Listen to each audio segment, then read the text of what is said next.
السلام عليكم ورحمة الله وبركاته. أعوذ بالله من الشيطان الرجيم. فالق الإصباح وجعل الليل سكنا والشمس والقمر حسبانا ذلك تقدير العزيز العليم. أشهد أن لا إله إلا الله وحده لا شريك له وأشهد أن محمدا عبده ورسوله.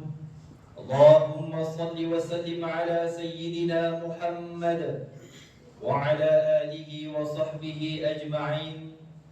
أما بعد، فيا أيها المسلمون اتقوا الله، أوصيكم وإياي بتقوى الله فقد فاز المتقون. قال الله تعالى: يا أيها الذين آمنوا اتقوا الله حق تقاته ولا تموتن إلا وأنتم مسلمون. Muslimin yang dirahmati Allah Subhanahu wa taala sekalian, saya menyeru agar kita bersama-sama meningkatkan ketakwaan kita kepada Allah Subhanahu wa taala dengan melaksanakan segala perintah dan meninggalkan segala larangannya. Semoga kita semua diberikan kebahagiaan dan kejayaan di dunia dan di akhirat. Pada hari yang mulia ini, mimbar akan membicarakan khutbah bertajuk Ilmu Falak dipelajari, waktu salat ditepati.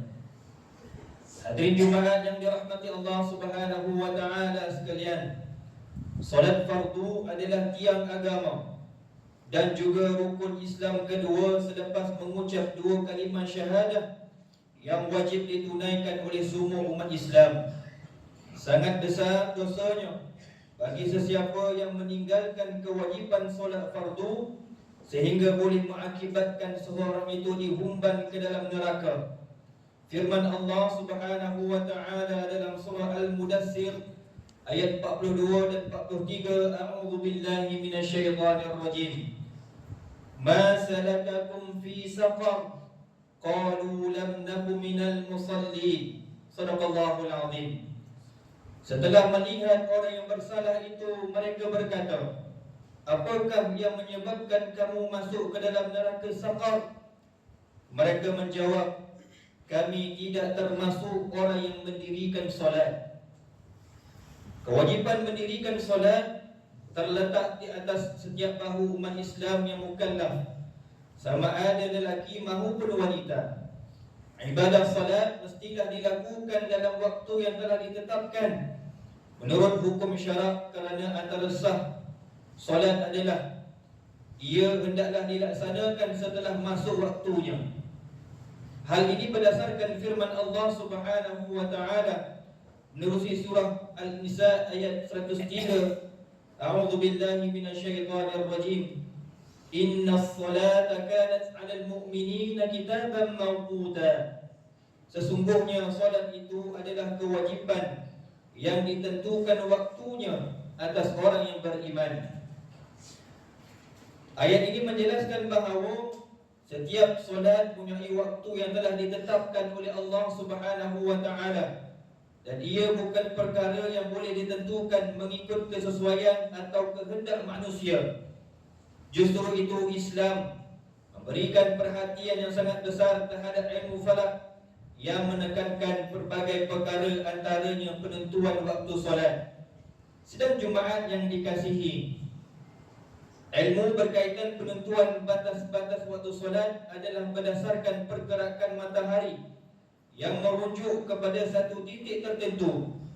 Perincian berkenaan batas-batas waktu solat telah dijelaskan melalui penentuan hukum syarak, disadarkan kepada sebuah hadis sebagaimana yang diriwayatkan daripada Abdullah bin Amr radhiyallahu anhu, sabda Nabi sallallahu alaihi wasallam, waqtu zuhri idza zalat asy-syams wa kana dhillu rajuli katulihi ma lam yahdur al-'asr. Waktu zuhur adalah apabila matahari tergelincir dan bayang-bayang seseorang menjadi sama panjang dengan badannya selagi mana waktu asar belum tiba. Riwayat Muslim. Hadirin sidang Jumaat sekalian, hadis yang dibacakan tadi merupakan sebahagian kecil daripada hadis asal yang panjang. Jika merujuk kepada keseluruhan hadis asal, Nabi SAW telah menjelaskan kepada kita kaedah mengetahui masuknya waktu solat fardu 5 kali sehari semalam, daripada waktu zuhur sehinggalah waktu subuh. Semasa zaman Rasulullah SAW, penentuan waktu solat dilakukan melalui pemerhatian langsung terhadap matahari dan fenomena di langit. Penentuan waktu subuh bermula ketika terbitnya fajar sadiq, iaitu munculnya warna putih yang mendatar di sebelah timur sehingga terbitnya matahari. Waktu zuhur pula ditentukan apabila matahari bergerak melepasi kawasan tegak di atas kepala pada waktu tengah hari menuju ke arah barat, sehingga bayang-bayang sama panjang dengan objek tersebut. Begitulah juga dengan waktu-waktu solat yang lain, dengan hanya melihat kepada tanda-tanda alam secara mata kasar. Berbeza pula dengan konteks zaman sekarang, terutamanya di negara kita ini. Muncul berbagai cabaran dan halangan bagi menentukan waktu solat dengan hanya melihat kepada tanda-tanda alam. Penggunaan mata kasar juga tidak lagi mampu untuk memerhati dan memastikan ketepatan waktu solat. Ini disebabkan oleh faktor tertentu seperti kehadiran awan dan pandangan ufuk yang terhalang oleh bangunan tinggi. Keadaan ini mengakibatkan bayang-bayang tidak dapat dilihat dengan jelas dan cahaya senja serta fajar sadiq sukar untuk diamati.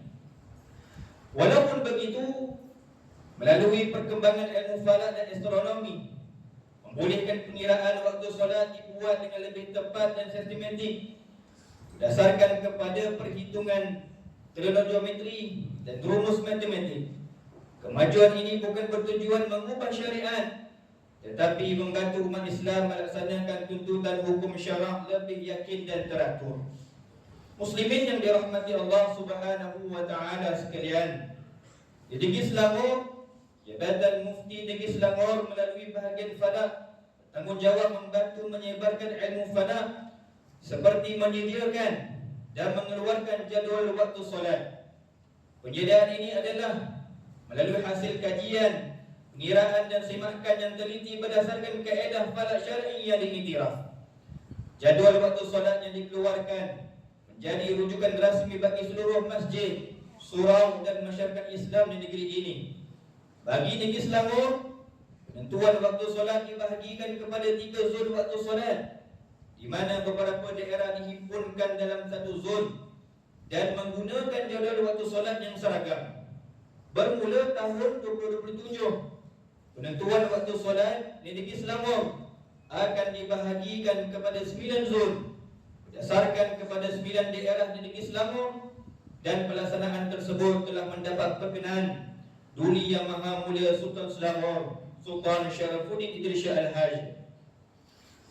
Pada kesempatan ini, mimbar mengucapkan syabas kepada seluruh umat Islam di negeri ini yang sentiasa peka dan cakna berkaitan ibadah solat, khususnya pelaksanaan solat di awal waktu. Rujuklah kepada Jabatan Mufti Negeri Selangor selaku pihak berautoriti telah melakukan pemerhatian dan pengiraan yang mendalam bagi penetapan waktu solat. Waktu solat bukan sahaja perlu diberi perhatian ketika hendak solat sahaja, bahkan perlu diberi perhatian juga semasa bulan Ramadan bagi mengetahui waktu berbuka puasa dan waktu tamatnya bersahur. Kesemua ini bagi menjamin ibadah yang dilakukan adalah sah dan diterima oleh Allah Subhanahu wa taala. Hadirin yang dikasihi Allah Subhanahu wa taala sekalian, akhir khutbah pada hari ini, marilah kita menghayati beberapa pengajaran yang boleh dijadikan pedoman dalam kehidupan seharian kita. Yang pertama, umat Islam mestilah menggunakan solat fardu, mestilah menunaikan solat fardu setelah masuknya waktu sebagaimana yang telah ditetapkan oleh hukum syarak. Yang kedua, umat Islam dalam negeri ini perlu merujuk takwim waktu solat yang dikeluarkan oleh Jabatan Mufti Negeri Selangor. Yang ketiga, umat Islam adalah memberi perhatian yang sepenuhnya kepada waktu-waktu solat yang ditetapkan agar ibadah yang dilaksanakan khususnya ibadah solat fardu dan puasa adalah sah. A'udzubillahi minasyaitonir rajim. Aqimis salata liduluqi syamsi ila ghasaqil layli wa qur'anal fajr. Inna qur'anal fajri kana mashhuda. Sadaqallahul azim. Dirikanlah salat ketika gelincir matahari hingga gelap malam, dan dirikanlah pula salat subuh. Sesungguhnya salat subuh itu disaksikan keistimewaannya. Surah Al-Isra ayat 78. Barakallahu li wa lakum fil Qur'anil azim wa nafa'ani wa iyyakum bima fihi minal ayati waz zikril hakim wa taqabbala minni wa minkum tilawatahu innahu huwas samiul alim. أقول قولي هذا وأستغفر الله العظيم لي ولكم ولسائر المسلمين والمسلمات فاستغفروه إنه هو الغفور الرحيم.